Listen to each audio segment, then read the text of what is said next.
കേരളത്തിലെ സ്ത്രീകൾക്ക് എന്താ പറയുക ഒരു പരാതിയുമായിട്ട് മുന്നോട്ട് വരാനുള്ള ഒരു ധൈര്യം ഇപ്പോൾ മെൻ്റൽ ട്രോമയിൽ അകപ്പെട്ടിരിക്കുന്ന സ്ത്രീകൾ ഉൾപ്പെടെ ഉള്ള ഇരകൾക്ക് ഒരു ധൈര്യം ഉണ്ടാകാനുള്ള ഒരു നടപടിയായിട്ട് ഇതിനെ കാണുന്നു. ജാമ്യം നിഷേധിക്കപ്പെട്ടപ്പോൾ എല്ലാ കാലത്തും സ്ത്രീകൾ ഇരകളാകപ്പെട്ട സ്ത്രീകൾ അനുഭവിച്ച മെൻ്റൽ ട്രോമയുണ്ട്.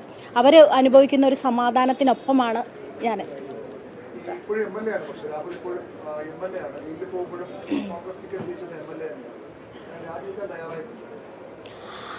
രാഹുൽ മാങ്കൂട്ടം എന്ന് പറയുന്ന വ്യക്തിക്ക് അല്പമെങ്കിലും നാണമുണ്ടെങ്കിൽ, കോൺഗ്രസിൻ്റെ പ്രാഥമിക അംഗത്വത്തിൽ നിന്ന് വരെ പുറത്താക്കിയിട്ടുള്ള ഒരു വ്യക്തിയാണ്.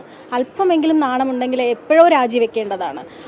രാജി പോലും വെക്കാതെ MLA ആയിട്ട് തുടരുന്ന ഒരു വ്യക്തിയെ പാലക്കാടുള്ള ജനങ്ങൾ ഇപ്പോഴും ചേർത്ത് പിടിക്കുകയും ഇന്നലെയൊക്കെ അദ്ദേഹത്തിനൊപ്പം ചേർന്ന് നിന്ന് ഫോട്ടോ എടുക്കുന്ന ഒരുപാട് സ്ത്രീകളെയൊക്കെ കണ്ടപ്പോൾ ശരിക്കും പറഞ്ഞാൽ നമ്മുടെ സമൂഹം എന്താണ് ഇങ്ങനെയെന്ന് ആലോചിച്ച് പോയിട്ടുണ്ട്. അല്പമെങ്കിലും നാണമുണ്ടെങ്കിൽ അയാൾ ഇതിന് മുമ്പേ രാജിവെക്കേണ്ടതായിരുന്നു. ഇതുവരെ രാജിവെക്കാത്തതുകൊണ്ടും അദ്ദേഹത്തിൻ്റെ പ്രവർത്തികളും നമുക്കറിയാലോ അദ്ദേഹം എങ്ങനെയുള്ള ഒരു വ്യക്തിയാണ്. ഒരു വളർന്നു വരുന്ന ഓരോ കുട്ടികൾക്ക് പോലും ഇങ്ങനെ ആവരുത് എന്ന് ചൂണ്ടിക്കാണിക്കാൻ നമുക്ക് കാണിച്ചു കൊടുക്കാനുള്ള ഒരു വ്യക്തിത്വം കൂടിയായിട്ടാണ് രാഹുൽ മാങ്കൂട്ടത്തിനെ ഞങ്ങളൊക്കെ അടയാളപ്പെടുത്തുന്നത്.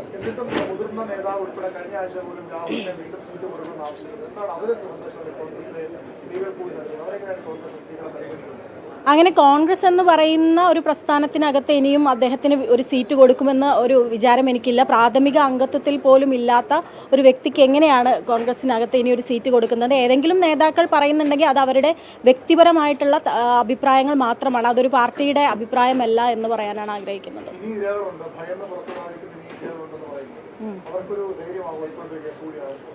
തീർച്ചയായിട്ടും ഇനിയും പുറത്തു വരാനുള്ള ഇരകൾ ഒരുപാടുണ്ട് എന്ന് വ്യക്തമായി അറിയാം.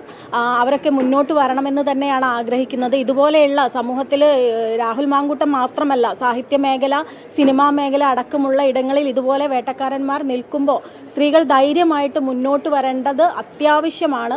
ഇതുപോലെ സ്ത്രീകളെ ചൂഷണം ചെയ്ത് പീഡനം ചെയ്ത് മുന്നോട്ട് പോകുന്ന വേട്ടക്കാരന്മാരെ സമൂഹത്തിന് മുന്നിൽ തുറന്നു കാണിക്കുന്നത് അവർക്ക് മാത്രമുള്ള നീതിയല്ല, ഇനി മുന്നോട്ട് വരുന്ന സ്ത്രീകൾക്ക്, ഇവിടെയൊക്കെ പ്രവർത്തിക്കുന്ന നമ്മുടെയൊക്കെ പെൺകുട്ടികൾക്ക് സ്വതന്ത്രമായി സുരക്ഷിതത്വമായി മുന്നോട്ട് പോകാനുള്ള ഒരു അടയാളപ്പെടുത്തൽ കൂടി ഇരകൾ കാണിക്കേണ്ടതുണ്ട്.